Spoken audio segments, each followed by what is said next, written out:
The summer of 2021 at New Life Baptist Church was supposed to be a season of blessings, but it became the stage for a scandal that would shake Chicago to its core. New Life Baptist wasn't just any church, it was a powerhouse, a spiritual beacon for the city's African American community, nestled in the heart of Chicago's South Side. Its gleaming facade and state-of-the-art facilities spoke of prosperity and pride, symbols of the congregation's faith and success. At the center of it all was Pastor Jerome Mitchell, a man whose charisma could fill a room as effortlessly as his words filled the church's 3,000-seat sanctuary every Sunday. At 45, Pastor Mitchell was the embodiment of success, tall, athletic, with a magnetic smile that had graced countless television interviews and charity galas. His marriage to Diane Mitchell, a high-powered real estate developer, was hailed as the epitome of black excellence.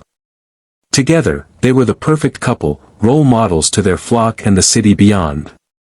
But behind closed doors, perfection was an illusion. Beneath the polished exterior of New Life Baptist Church, a shadow was growing, one that would soon consume everything. Melissa Jackson joined the church staff in January 2021, eager for stability after years of personal struggles. At 32, she was sharp, determined, and carrying a secret that haunted her. She had been living with HIV, the result of a relationship in her 20s with a man who had hidden his status. She was focused on moving forward, though. The job as Pastor Mitchell's executive assistant was her lifeline. With her mother battling illness and bills piling up, the salary was too good to pass up. But from the moment she stepped into Pastor Mitchell's office, something felt wrong. The way he looked at me, Melissa would later tell investigators, her voice trembling. It wasn't like he was meeting a new employee. It was like he was sizing up prey. At first, it was just words, subtle, almost dismissible. "That dress suits you, Sister Jackson. You should wear your hair down more often. Has anyone ever told you what beautiful eyes you have?" Melissa tried to laugh it off, to steer conversations back to work. "Thank you, Pastor." Now, about those donation reports, but the comments didn't stop. They evolved. Escalated. There were the lingering touches, a hand brushing her arm, fingers grazing her back as they passed in the hallway. Then there were the late nights. "Sister Jackson, I need help preparing Sunday's sermon. Can you stay and organize these counseling files? No one will disturb us at this hour. Love compelling stories like this? Don't miss out on more. Subscribe now, hit the like button, and turn on notifications to stay updated on every captivating narrative we bring to life." By March, Melissa felt trapped. The job she desperately needed had become a waking nightmare. One evening, as they worked late in his office, Pastor Mitchell locked the door behind him. "Melissa," he began, his voice low, his eyes intent, "I think we both know why God brought you here. There's a connection between us. Haven't you felt it?" She froze. "Pastor Mitchell, you're married. This isn't right." "The heart wants what it wants," he said, stepping closer. "And I know you feel it too." When she tried to leave, his hand shot out, gripping her arm. His voice dropped to a menacing whisper. "Think carefully about your next move," he warned. "A lot of people look up to me, and to you." In that moment, Melissa realized she was standing on the edge of something far bigger than herself. What she didn't know was that her next move would unravel a web of lies, deceit, and abuse that had been hidden for far too long. The story of New Life Baptist Church wasn't about to be one of redemption, it was about to become a reckoning. Was busy with her own commitments, leaving Pastor Mitchell free to pursue his secret. Melissa played her part well, balancing on the razor's edge between disgust and determination. Every encounter was calculated, every word measured. She had one goal, to expose the man who had used his position to manipulate and harm her, and likely others. Each time they met, she ensured there was a trail. Hotel receipts, voice recordings, text messages, all meticulously documented. Melissa was careful, never initiating anything, never allowing him to suggest she was complicit. She wanted the evidence to paint a clear picture, a man of power exploiting his authority and a woman with no choice but to comply. By mid-May, the pattern had become routine. They'd meet at discreet locations, always under aliases. Melissa, though repulsed, kept up the act. She even began to flatter him subtly, feeding his ego while carefully steering conversations toward incriminating topics. "You're so strong, Pastor Mitchell," she said one evening, leaning back in her chair, recorder hidden in her bag. "It must be hard carrying the weight of the church and your personal life." He chuckled, sipping from his wine glass. "You have no idea. Diane just doesn't understand me anymore. But you see me." Every word he spoke felt like a dagger in Melissa's heart, but she forced herself to smile. Inside, she was counting down the days until she had enough to destroy him. By June, Melissa had amassed a mountain of evidence. Audio recordings of his coercive advances, videos of their encounters, text messages revealing his blatant disregard for boundaries, all of it meticulously stored in a secure cloud folder. But as the evidence grew, so did her guilt. She wasn't a vengeful person by nature. Her faith had taught her forgiveness, but this wasn't just about her. How many others had Pastor Mitchell manipulated? How many women had been forced into silence? Melissa knew her actions were about justice, not revenge. Still, the weight of her plan pressed heavily on her. One Sunday morning, as Pastor Mitchell delivered his sermon on righteousness and integrity, Melissa sat in the back pew, her stomach churning. His words rang hollow, every phrase dripping with hypocrisy. The congregation hung on his every word, oblivious to the truth. "God sees all," he proclaimed, his voice booming through the sanctuary. "And he will hold us accountable for our actions." Melissa clenched her fists. If only they knew. The tipping point came in late June. Pastor Mitchell, emboldened by their months-long affair, began making riskier moves. He sent Melissa explicit text messages during church meetings, called her late at night, and even suggested they meet at his house while his wife was away on a business trip. That was the moment Melissa knew it was time to act. She couldn't wait any longer. His arrogance was growing, and the longer she delayed, the greater the risk of him turning on her. She'd seen the look in his eyes when she tried to resist him before. He wasn't above destroying her reputation to save his own. The following Monday, Melissa walked into a law office downtown, a thick folder in her hands. Inside were all the documents she'd painstakingly collected over the past months. She'd researched her options carefully, reaching out to a prominent attorney who specialized in cases involving workplace harassment and abuse of power. The attorney, a sharp-eyed woman named Karen Blake, flipped through the files with growing incredulity. "This is damning," Karen said finally, looking up at Melissa. "He's not just guilty of harassment, there's potential for criminal charges here. Are you ready for what comes next?" Melissa hesitated, her hands trembling. "I don't want to hurt the church. The congregation doesn't deserve this. But he can't keep getting away with it." Karen nodded. "We'll handle this carefully. You've done the right thing by coming forward. But you need to prepare yourself, this will get messy." Within weeks, the fallout began.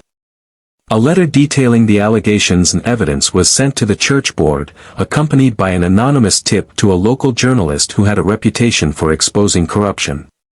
The story broke on a Sunday morning, just as the congregation was gathering for service.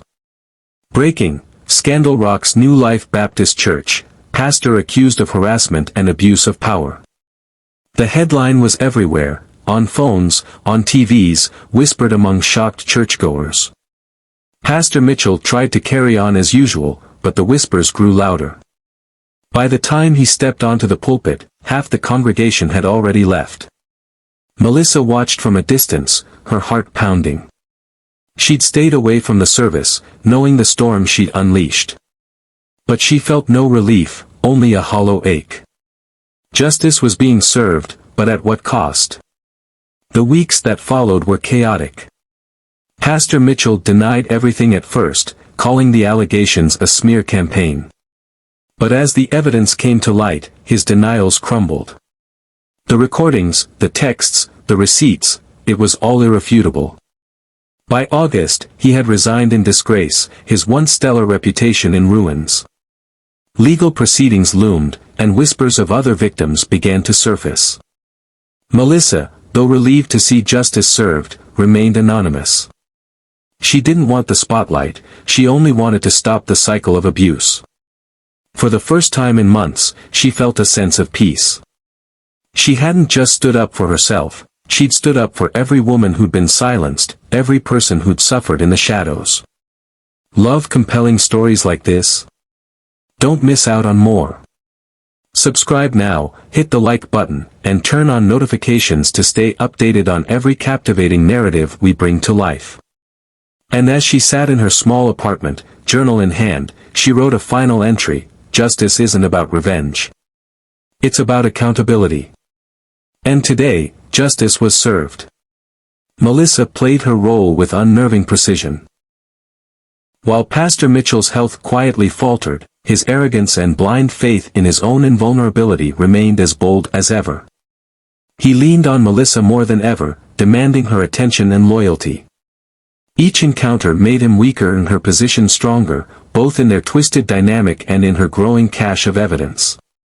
By mid-August, Melissa began to sense a subtle shift in Pastor Mitchell's demeanor. His once boundless energy was fading, his once commanding presence seemed diminished. Still, he refused to acknowledge the possibility that something was seriously wrong. "I'm just tired from all this church work," he'd say dismissively. But God's work isn't done yet. For Melissa, it was a cruel irony. The man who had spent months manipulating her and others was now unknowingly setting the stage for his own undoing. She knew what those symptoms meant, but she said nothing. Instead, she encouraged his delusions while ensuring every moment was documented. One Sunday after service, Diane cornered Melissa again, this time in the church parking lot. Her tone was sharper, her eyes more piercing. "You think I don't know what's going on?" Diane hissed, her voice low but venomous. "You think you're the first little assistant he's tried this with?" "Mrs. Mitchell, Melissa began, but Diane cut her off. "Save it. He's a dog, but I've kept this family together for too long to let someone like you ruin it." The confrontation rattled Melissa. Diane's words were a harsh reminder of the collateral damage her plan would inevitably cause. Yet, she couldn't turn back now. Pastor Mitchell had built his power on the backs of the vulnerable, and his reckoning was long overdue. By September, Pastor Mitchell's symptoms became impossible to ignore. He struggled to preach, his booming voice reduced to a hoarse whisper. Congregants began to whisper too, their eyes full of concern. "Pastor looks so tired," they'd say. "Maybe he needs a sabbatical." During one of their private meetings, Melissa suggested the same. "Pastor, you don't seem well. Maybe you should see a doctor." He waved her off, laughing weakly. "God's got me. I don't need a doctor, I need faith." Faith wouldn't save him, Melissa thought grimly. But it wasn't her place to push. Not yet. By October, the first public cracks in Pastor Mitchell's facade appeared. He missed a Sunday sermon for the first time in years, citing exhaustion. Diane took over the pulpit, delivering a fiery message about perseverance and standing by one's commitments, a pointed sermon that left many wondering if there was more to the story. Behind closed doors, Melissa saw the full extent of his decline. His face had thinned, his eyes sunken. He confided in her about persistent headaches and dizziness, and though she encouraged him to seek medical attention, she knew he wouldn't. His ego wouldn't allow it. The turning point came during a church fundraiser in late October. Pastor Mitchell collapsed midway through his opening remarks, clutching the podium as his legs gave out. Gasps filled the sanctuary as congregants rushed to his aid. Diane, poised as ever, quickly stepped in to address the crowd. "Let us pray for Pastor Mitchell's health," she said, her voice steady but her eyes flashing with anger and suspicion. Melissa stayed in the background, watching as chaos unfolded. This was it, the moment everything began to unravel. Pastor Mitchell was admitted to the hospital that evening, and though the official statement from the church cited exhaustion and dehydration, the medical tests told a different story. Within days, the truth emerged: Pastor Mitchell was HIV positive. The revelation sent shockwaves through the church and the wider community. The man who had built his career preaching morality and fidelity was now at the center of a scandal that threatened to destroy everything he had worked for. Melissa watched the fallout from a distance, her emotions a complicated mix of vindication and sorrow. She hadn't wanted it to come to this, not entirely, but she couldn't deny the satisfaction of seeing justice served. In the weeks that followed, Pastor Mitchell's world crumbled. Diane filed for divorce, citing irreconcilable differences and her husband's betrayal.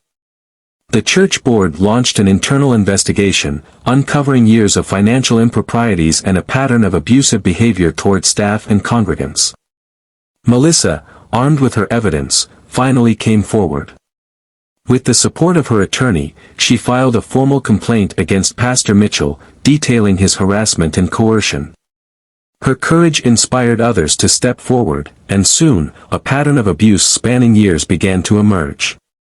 By December, Pastor Mitchell was no longer the man he once was.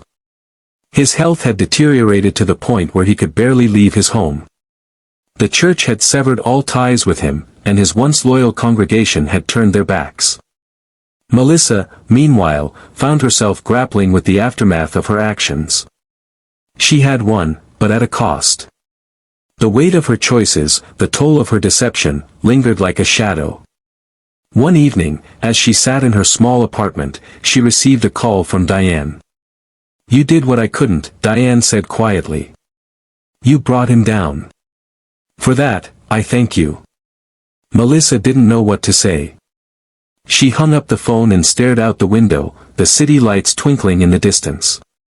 For the first time in months, she allowed herself to cry, not out of regret, but out of relief. The nightmare was over. And though her scars would remain, she knew she had done what was right. Justice had been served. Was sharp, almost venomous, but her eyes betrayed a mix of heartbreak and fury. Melissa held her composure, masking the storm inside her. "Yes," she replied softly. "I heard he wasn't well and thought I'd stop by." Diane scoffed, wiping a tear from her cheek. "You must be very loyal to him." "Too loyal, maybe." Melissa didn't respond, letting Diane's words hang in the air before the older woman stormed down the hallway, her heels echoing with each step. Inside the hospital room, Pastor Mitchell sat slumped on the bed, looking smaller than Melissa had ever seen him. His once proud shoulders were hunched, his hands clasped tightly together. He was a shadow of the commanding, confident man who had once held sway over thousands. Pastor Mitchell's health continued to decline rapidly. Pneumonia set in deeper, and his hospital visits became more frequent. His once flawless reputation began to unravel as rumors swirled around the congregation. People whispered about his long absences, his sudden frailty, and the hushed arguments with Diane. Meanwhile, Melissa's carefully crafted plan began to yield results. The recordings, texts, and other evidence she had amassed were quietly shared with her lawyer, who began building a case that would not only expose Pastor Mitchell but also protect Melissa from any fallout. Church attendance dipped further as Associate Pastor Marcus Thompson took over more duties, his sermons subtly addressing themes of accountability and renewal. Melissa could see the writing on the wall: the church was preparing for a future without Pastor Mitchell. One Sunday, during an emergency church meeting, the deacon board announced that Pastor Mitchell would be taking an indefinite leave of absence due to health concerns. The announcement was met with a mix of gasps and murmurs. Though they framed it as temporary, everyone in the room knew it was the beginning of the end. Melissa watched from the back of the sanctuary, her face a mask of neutrality. Inside, she felt a pang of guilt mixed with satisfaction. This man, who had used his power to manipulate and harm, was finally being held accountable. By November, the story could no longer be contained. A former church staffer came forward, filing a formal harassment complaint against Pastor Mitchell. Emboldened by the support of Melissa's lawyer, other women began to speak out, their stories echoing Melissa's own experiences. The media caught wind of the scandal, and within days, the headlines were everywhere: beloved pastor of New Life Baptist Church accused of sexual misconduct. Community icon faces allegations amid health crisis. The fall of Pastor Jerome Mitchell. The public response was swift and divided. Some defended Pastor Mitchell, citing his years of service and claiming the accusations were baseless. Others condemned him, demanding transparency and justice. Inside the church, the tension was palpable. Diane officially filed for divorce, her lawyer releasing a scathing statement about the betrayal and lies she had endured. The church board initiated an independent investigation, freezing Pastor Mitchell's salary and severing his access to church funds. One evening, Melissa received a text from Pastor Mitchell: "I need to see you. Please." Against her better judgment, she agreed, meeting him in the dimly lit chapel where they had once worked together. He looked gaunt, his skin pale and his eyes hollow. "You did this," he said, his voice weak but accusatory. Melissa stood her ground. "No, Pastor. You did this to yourself. I trusted you," he rasped. "You were supposed to be loyal. And you were supposed to lead with integrity," she shot back, her voice steady. "You abused your power, hurt people, and thought you could get away with it. This isn't about loyalty, it's about justice." For a moment, silence filled the chapel. Then, to her surprise, Pastor Mitchell's shoulders slumped. He looked defeated. I thought I was untouchable," he admitted, his voice barely above a whisper. Melissa turned to leave but paused at the door. "God sees all, Pastor. Isn't that what you always said?" Without waiting for a response, she walked away, leaving him alone in the flickering candlelight. By the end of the year, Pastor Mitchell's name was officially removed from the church's leadership roster. Associate Pastor Marcus Thompson was appointed as interim head, promising transparency and healing for the congregation. Melissa quietly resigned from her position, choosing to step away from the church entirely. The scandal had taken a toll on her, and she needed time to heal. In the months that followed, she began volunteering with organizations supporting survivors of abuse, using her experience to help others find their voices. Though the road ahead was uncertain, she felt a sense of purpose and redemption. One evening, as she sat in her small apartment, she opened her journal and wrote, "Justice isn't always clean or easy, but it's necessary. I didn't just fight for myself, I fought for every woman who's ever been silenced, for every person who's ever been told their pain doesn't matter. The battle is over, but the work continues." Closing the journal, Melissa looked out at the city lights and allowed herself to smile. She wasn't the same woman she had been a year ago. She was stronger, wiser, and finally free. Mitchell entering hotels, meeting with various women, and hosting late-night counseling sessions at the church. Each image painted a damning picture of a man whose public persona was a facade, concealing a web of lies and deceit. Detective Williams felt the weight of the case. A respected community leader, now the center of a scandal that could devastate not only his family but also a congregation of thousands. But his duty was clear: uncover the truth, no matter where it led. Love compelling stories like this? Don't miss out on more. Subscribe now, hit the like button, and turn on notifications to stay updated on every captivating narrative we bring to life. Williams's next step was to interview the church staff. Melissa knew her turn would come, and she prepared herself. When Williams arrived at the church, she sat across from him in the conference room, keeping her face calm, her answers precise. "How long have you worked for Pastor Mitchell?" he asked, his tone neutral but probing. "Since January 2021, she replied. Did you ever notice anything unusual about his behavior? Melissa hesitated, feigning thought. He worked long hours, sometimes seemed stressed, but nothing out of the ordinary. Williams leaned forward slightly. You were his executive assistant, correct? That's a very close position. Did you ever suspect he was having extramarital affairs? She shook her head, her voice steady. No, detective. If I had, I would have reported it to the church leadership. He studied her for a moment, then nodded. Thank you for your time, Ms. Jackson. If you think of anything else, don't hesitate to reach out. As soon as he left, Melissa exhaled shakily. She knew this was only the beginning. By November, the case had reached a boiling point. Diane Mitchell's criminal complaint had gained traction, and Pastor Mitchell was officially named as a person of interest in the investigation. The church was in chaos. Members left in droves, local media hounded anyone connected to the congregation, and donations plummeted. Melissa's lawyer advised her to stay quiet. Don't speak to anyone without me present, he warned. This is getting messy, and the last thing you need is to be implicated. Despite her precautions, Diane's private investigators uncovered enough to link Melissa to the affair. A subpoena arrived at her apartment, summoning her to testify. The courtroom was packed. Reporters jostled for space, their cameras clicking furiously as Pastor Mitchell walked in, his once proud frame now gaunt and frail.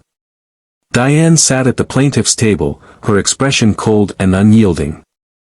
Melissa sat in the back, avoiding eye contact with everyone. When her name was called, she felt the weight of every gaze in the room as she walked to the witness stand. The prosecutor began. Ms. Jackson, you were Pastor Mitchell's executive assistant. Is that correct? Yes, she said, her voice steady. You were aware of his health condition, were you not? I was, but only after he disclosed it to me. And you engaged in a personal relationship with him during this time? Melissa hesitated, then nodded. Yes. Did you ever knowingly transmit HIV to Pastor Mitchell? No, she said firmly, meeting the prosecutor's gaze. The defense attorney took his turn, painting Melissa as a willing participant in an affair, trying to cast doubt on her motives. You continued to work for Pastor Mitchell despite these alleged advances. Why? I needed the job, Melissa replied. I had medical bills, and my mother was sick. Leaving wasn't an option. The questioning continued, each side digging deeper into her actions and intentions. Melissa's carefully constructed narrative held, but she could feel the cracks forming. In December, the court reached its decision. While Pastor Mitchell avoided criminal charges due to insufficient evidence of intent, his reputation was irreparably damaged. Diane was granted a divorce, retaining significant assets and custody of their children. Melissa walked out of the courthouse, the weight of the ordeal pressing down on her. She had achieved her goal, but at what cost? The church was in shambles, Diane was broken, and Pastor Mitchell, though exposed, was still alive, a shadow of his former self. Months later, Melissa moved to a new city, leaving Chicago and its ghosts behind. She joined an advocacy group for women who had experienced workplace harassment and abuse, using her story as a cautionary tale. One evening, she spoke at an event, sharing her journey with a packed audience. Power can corrupt, she said, her voice strong. But silence is what allows it to thrive. I made mistakes, mistakes I'll carry for the rest of my life. But I also found my voice, and that's something no one can take from me. The crowd erupted in applause, and for the first time in years, Melissa felt a glimmer of peace. Though the scars of her past remained, she was finally free to move forward, stronger and wiser than before. Detective Marcus Williams sat silently, letting Rachel's words sink in. The story she recounted was a meticulous, calculated plan for revenge, a narrative of betrayal, power imbalance, and righteous fury. He asked her to repeat herself, ensuring every detail was recorded. Rachel hesitated but nodded. Melissa kept everything: journals, voice recordings, even copies of texts. She didn't just do this blindly. She planned it to make sure she wouldn't get caught. "Why come forward now?" Williams asked. Rachel exhaled shakily. "Because this isn't justice anymore. It's gone too far. People are suffering, not just him, but his wife, the church, the community. It's tearing everything apart." Armed with Rachel's testimony and the corroborating evidence she provided, Williams moved swiftly. He secured a warrant to search Melissa's apartment. Inside, they found the journals Rachel had mentioned, the recordings, and other damning evidence Melissa had meticulously compiled over the past year. Melissa was arrested at her apartment the following evening. The neighborhood buzzed with activity as plainclothes officers escorted her into an unmarked car. Reporters swarmed the scene, cameras flashing, microphones jostling for position. "Ms. Jackson, did you intentionally infect Pastor Mitchell with HIV? Was this revenge? Do you have anything to say to the church?" Melissa remained silent, her head held high, refusing to meet anyone's gaze. The news exploded across Chicago and beyond. Headlines screamed about the scandal: executive assistant arrested in HIV transmission scandal, megachurch pastor and alleged victim or villain. The fall of New Life Baptist, betrayal and revenge in the pulpit. Social media was equally divided. Some vilified Melissa, calling her actions monstrous and vindictive.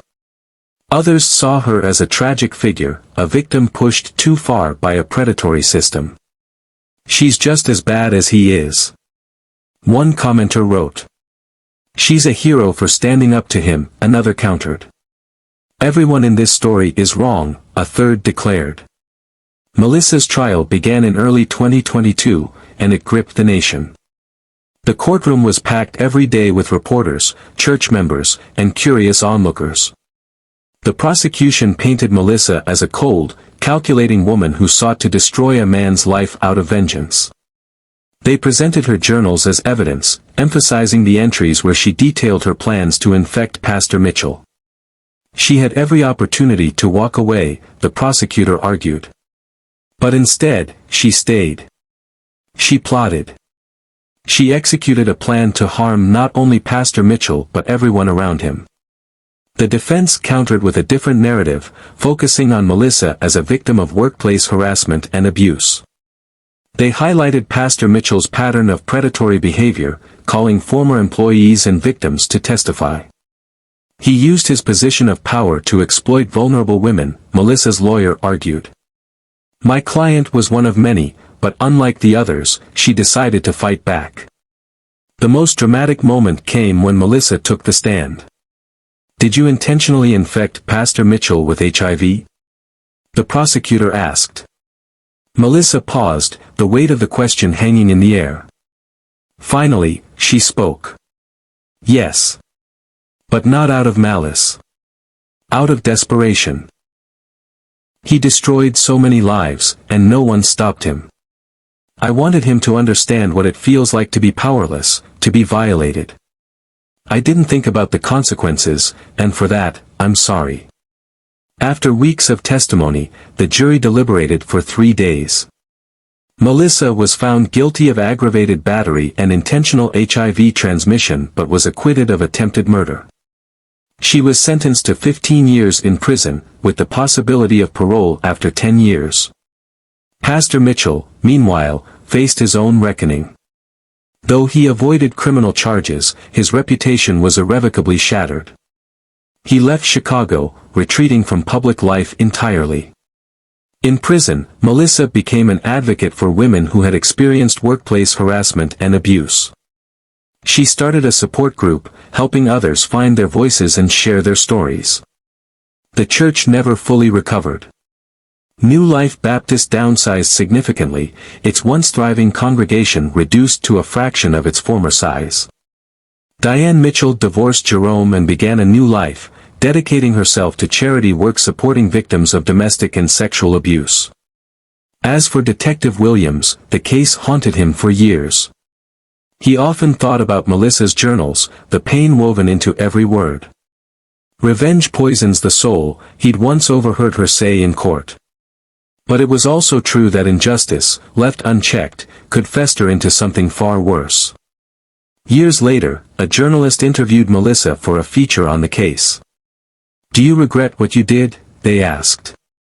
Melissa paused, her gaze steady. "I regret letting anger consume me. But I don't regret standing up for myself. Sometimes, in a broken system, you have to become the thing you hate to fight back. I just wish I'd found a better way." Her words echoed long after the interview ended, a sobering reminder of the fine line between justice and vengeance, and the heavy cost of crossing it. Love compelling stories like this? Don't miss out on more. Subscribe now, hit the like button, and turn on notifications to stay updated on every captivating narrative we bring to life.